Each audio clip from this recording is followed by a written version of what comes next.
fazer a primeira pergunta para vocês aí, então vamos falar sobre doenças de final de ciclo. Quais são os principais prejuízos que elas podem causar à cultura e quais são essas doenças de final de ciclo? Vou largar para vocês e vocês se virem aí, depois eu volto. Bom, começamos daqui de baixo, então, né? Para começar, né, o assunto, eu até já nem chamo mais de doença de final de ciclo, né? Claro que isso faz parte da nossa conversa, né? Não é questão de estar errado ou estar certo. Eu nem chamo de doença final de ciclo porque é uma doença aí, são doenças que estão em todo o ciclo da planta, né? Aqui no sul, especialmente, vou comentar aqui, depois a Andressa faz a parte dela aí de cima, mas aqui no sul tem acontecido assim muito frequentemente, né?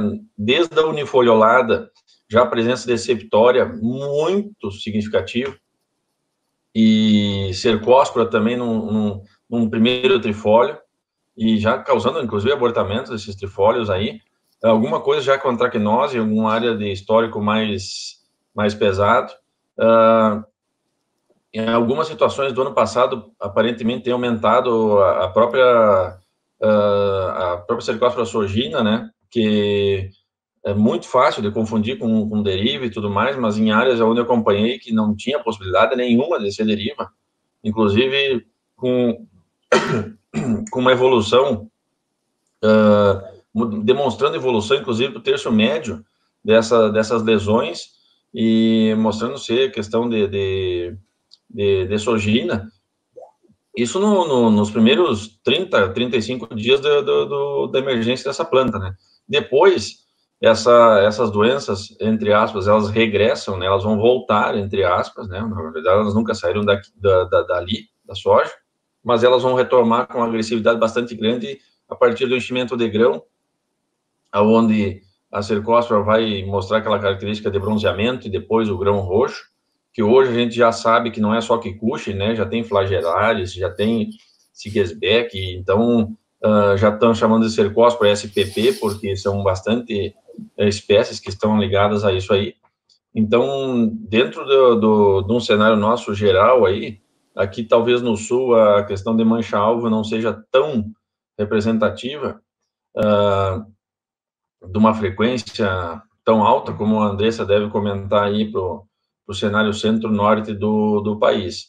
Mas, nesse paralelo, né, já pegando no meio do estágio para frente, a gente vai ter antracnose afetando bastante, principalmente trifólios, né, queda de trifólio, e depois aquela característica daquela lavagem preta retorcida, especialmente num cenário de bastante chuva.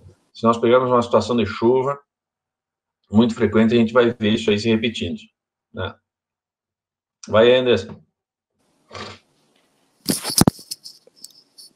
Deu pane aqui. Vamos lá. Cortou tudo, não entendi nada do que tu falou aí. Saiu fora. Mas, enfim, tá escutando aí? Bom, Madalosso, aqui do norte, né, e ao pessoal que está assistindo aí, os produtores aqui da região, os técnicos, agrônomos, né, a gente tem uma ideia hoje bem clara do que acontece depois desses anos, vários anos de trabalho que a gente tem feito aqui. E como a gente tem visto aí hoje, um problema muito sério que a gente tem aqui é a questão de cercóspora e antracnose já na semente, né? Nós temos um laboratório de análise de sementes e dentro disso a gente tem visto diversos trabalhos que a gente faz aqui que essa cercóspora que vem na semente está afetando também na questão da deterioração dessa semente e depois passando para a parte aérea. Como o Madalosso falou, nós também temos percentuais aqui bem altos de cercóspora na semente. E junto com ela também a questão da antracnose, né, que para nós aqui, em metade dos anos que eu estou aqui, ocorreu ferrugem.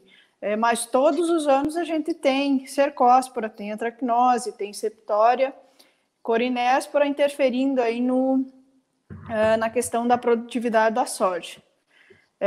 E a gente frisa muito essa questão da qualidade sanitária dessas sementes, né, porque é onde inicia todo o problema, né? Às vezes você está trazendo para dentro da lavoura um problema que às vezes tu não tinha. Às vezes tu não tem um inóculo alto na tua lavoura, mas tu tem uma semente com uma carga de patógeno muito alta, né? Então, assim, é interessante ver até onde isso está afetando, né?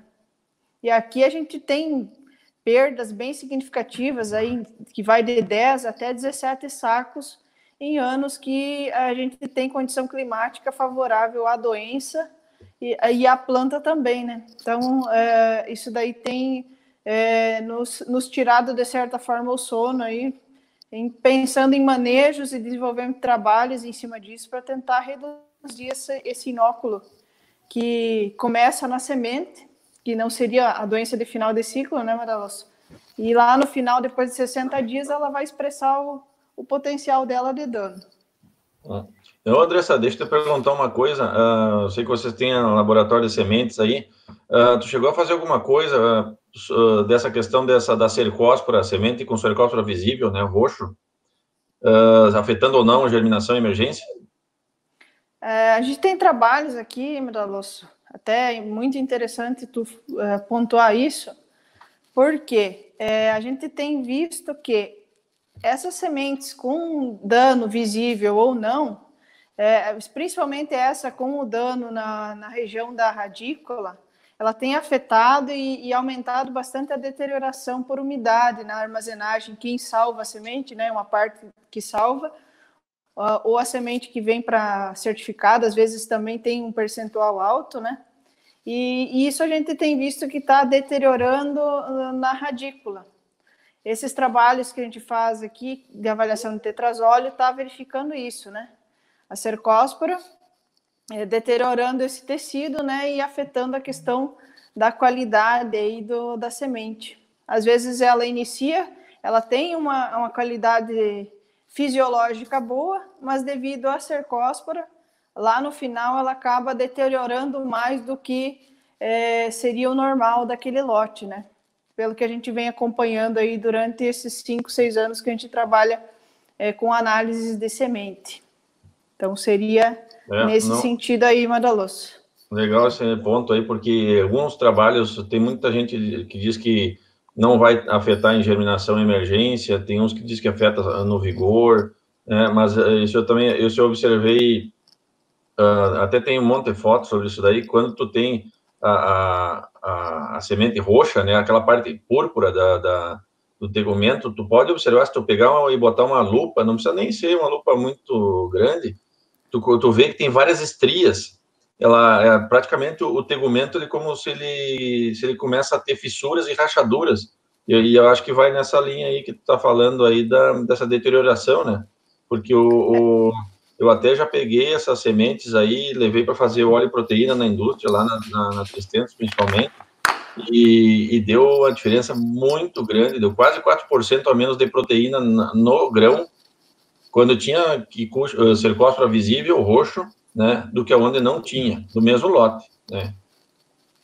Pois é, Madaloso, tu falando sobre isso, também eu queria puxar um gancho sobre os materiais modernos que a gente está tendo agora, né, indo mais para indeterminado, semideterminado, tem muito problema de rasgo genético, né, esse rasgo genético também vai afetar, junto com cercóspora, está somando esse problema aí de deterioração, né? Seja na sementeira ou seja no produtor que salva uma parte da semente, está afetando muito na qualidade. Lá no final acaba afetando em vigor, e se esse lote for colocado em condições de estresse, que é a maioria, no caso aqui do Piauí, né, o plantio geralmente tem um período de chuvas e depois tem um período de estresse, que é normal, esses lotes acabam tendo problema a campo. Então, tem uma queda das sementes muito brusca para vigor médio, e em caso de estresse no campo, já cai para fraca ou muito fraca, né? Então, infelizmente, isso acaba ocorrendo. E esses materiais modernos, essa questão do tegumento rachado aí tem prejudicado bastante.